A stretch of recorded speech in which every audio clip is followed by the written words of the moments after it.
My policy tends to be don't trust Wall Street giants because they become that powerful on Wall Street because they, are pretty cutthroat and criminal, because that's how you rise to the top of that particular sphere. Just look at how Larry Fink has been behaving over the past 2-ish years. He was known as a big ESG guy, right? And then he openly abandoned the ESG terminology and straight up said that climate finance, green finance, all of that stuff he's involved in is about profits, not about wokeness or saving the planet or whatever. And since then has also 180'd his stance on Bitcoin and has essentially changed a lot of his talking points, which I think is very notable. The world's largest asset management, BlackRock, made an unexpected entrance into the Bitcoin space, which we explore in this video. When BlackRock applied for approval of a spot Bitcoin exchange-traded fund, ETF, to the U.S. Securities and Exchange Commission back in June 2023, the move created some controversy. The SEC has rejected many attempts by Krypton-native businesses to obtain approval for crypto-based spot ETFs for years before BlackRock's bold approach. Fast forward to January 10th, 2024, the SEC granted approval, significantly boosting Bitcoin and the overall crypto market. Bitcoin's value surged above $50,000, reaching its highest point since December 2021. The total crypto market cap skyrocketed to $1.96 trillion, a remarkable increase from less than $1 trillion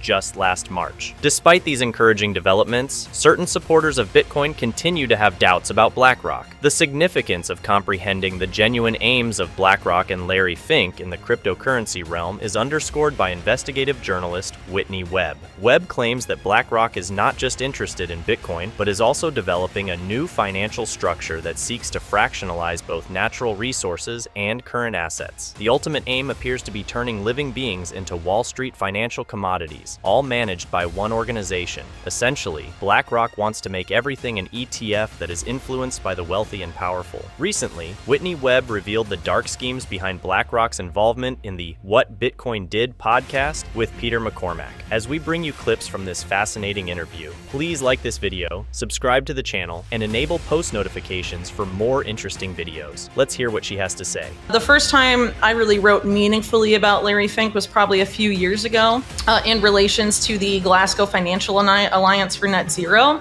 where Larry Fink is a principal. It's like a UN-sponsored organization that was co-founded by Mark Carney, former head of the Bank of England and later Bank of Canada, former Goldman Sachs, and also Mike Bloomberg is a big figure there, the former mayor of New York and a well-known billionaire who started off at Salomon Brothers.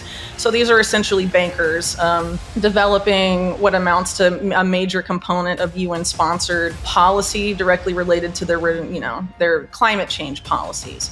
And basically what GFANZ proposes is creating a new financial governance system, seizing what they call the new Bretton Woods moment. Basically, recreating the global financial system and also reimagining the multilateral development banks, like the World Bank, the IMF, et cetera, which came out of actual Bretton Woods, right? So they want to move all of that into a new paradigm. Larry Fink's been particularly vocal about that. And what GFANZ proposes specifically is merging the members of GFANZ with the multilateral development banks as a way to basically use the same debt slavery model that the MDBs have been criticized for using, but instead of using it to further U.S. empire or the dollar and things of that nature, it's instead the proposal is to use it to create better enabling environments in countries for the green investments of these large financial institutions and asset managers. So it's basically like perpetuating the same model of the MDBs, but having basically Wall Street run it under the guise that it's a planetary necessity and that we can't get to net zero without this, which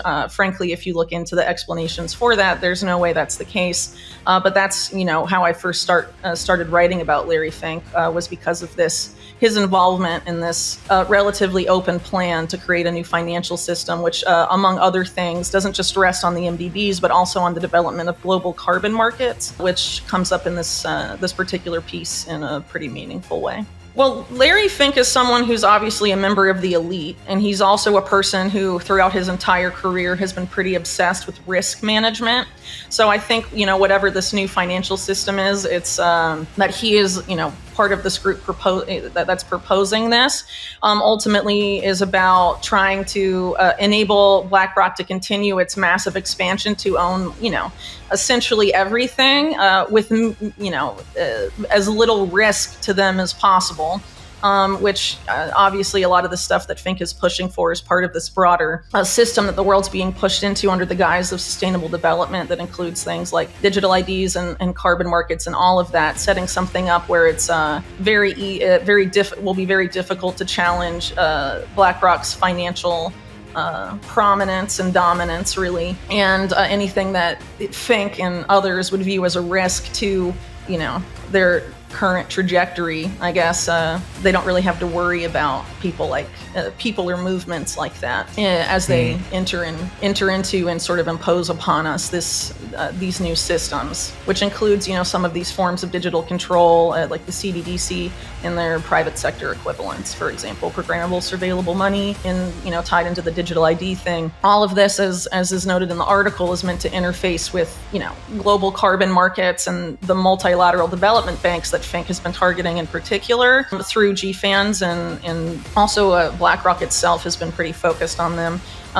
They're seeking to, the World Bank is developing climate wallet functionality and a lot of this other infrastructure on which global carbon markets would rely, and are also sort of attempting to become the main data storage for the digital ID system as well. So a lot of big moves are being made through these institutions for part of this new global financial governance system, as GFANZ calls it. Fink and BlackRock were big supporters of ESG projects and opposed to Bitcoin about 3 years ago. BlackRock backed over half of all worldwide ESG projects in 2021. By 2022, that number had dropped to 22%, and last year it fell even lower to 7%. BlackRock has now fully severed ties with ESG. Investigative journalist Whitney Webb casts doubt on this story, arguing that it is a charade. Political motivations are said to be behind Fink's turn away from ESG. Amid concerns about the effects on state pensions and the oil and gas industries, 19 Republican attorneys general demanded an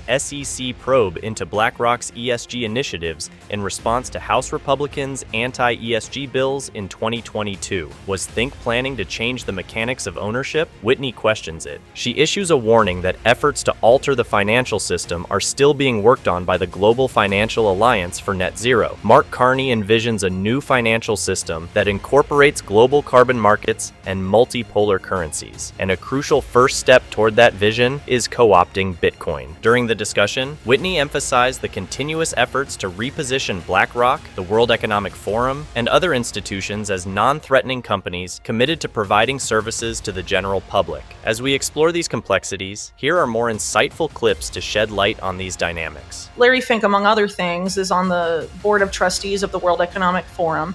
And I think the World Economic Forum is misunderstood by a lot of people, and people use certain terms to refer to what they are and what they do. But ultimately, what that group is about advancing the public-private partnership model. And of course, there's two sides to that, much like there is in the prevailing left-right paradigm of most countries' politics. And, for a long time, they've leaned sort of on the public side and used talking points that are meant to appeal to the political left, and have gotten a lot of pushback as a result. And so if you notice, people like Fink, but other people as well, have moved their rhetoric away from those seeking to appeal to the political left in the public side of the public-private partnership, leaning into the private aspect of the public-private partnership and having more right-leaning talking points. But ultimately, all are trying to lead you to the same exact system of digital ID, programmable surveillable money, and global carbon markets. And I think, the carbon market in particular, it's sort of hard to extricate that from the climate change, situation.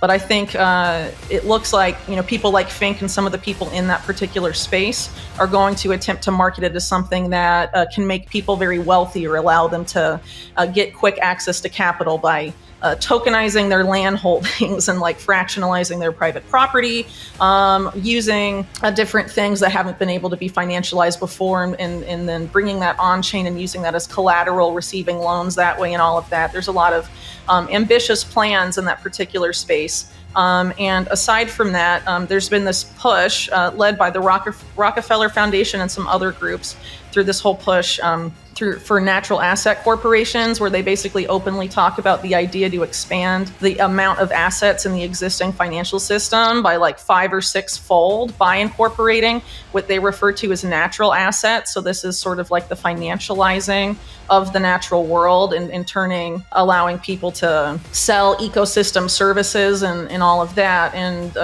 this is part of the broader effort to usher in a global carbon market. So anyway, I think it's interesting that there's a lot of this shift going on. I think it's a big part of why someone like Javier Milei was given the main stage at WEF and then openly praised by the WEF that he was the WEF elites that he was supposedly scolding in that speech. They very much embraced Milei's vision and were like, yeah, we should have the private sector lead the public-private partnerships and all of that. But ultimately, the public and the private, as represented within the WEF, agree about the plan. Maybe there's how it's implemented or how it's sold to people. There's differences there, but ultimately they agree about where we're going in terms of like digital ID, a global ledger and all of this stuff. So programmable, surveillable money, whether it's private sector issued or central bank issued, ultimately the end results are somewhat the same, but there's an effort to sort of change the sales pitch. I just want to sort of underscore the idea that there's a historical precedent, specifically in the US,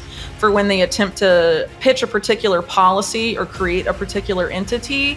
If it gets pushed back as being openly part of the government, they privatize it and then no one complains. In her explanation of Larry Fink's membership in the World Economic Forum, WEF, Board of Trustees, Whitney Webb highlights the WEF's misunderstandings. She says that the public-private partnership model is the main goal of the WEF. This model adopts a dual approach, which is evocative of the left-right political paradigm prevalent in many nations. The WEF sided with the public for a considerable amount of time, appealing to the political left with hyperbole. But in response to criticism, leaders such as Fink have changed their speech from left-wing politics to right-wing talking points, stressing the private nature of public-private partnerships. The ultimate objective is still the same, in spite of these seeming variations, guiding society toward programmable surveillance currency, digital ID systems, and international carbon markets. Webb underlines how the carbon market and climate change are related, but he also points out that there may be an effort to promote it as a way for people to get rich. She has bold ideas for the area, such fractionalizing private property and tokenizing land ownership. Additionally, there's a larger movement to include natural assets into the current financial system, so financializing the environment. She mentions initiatives led by the Rockefeller Foundation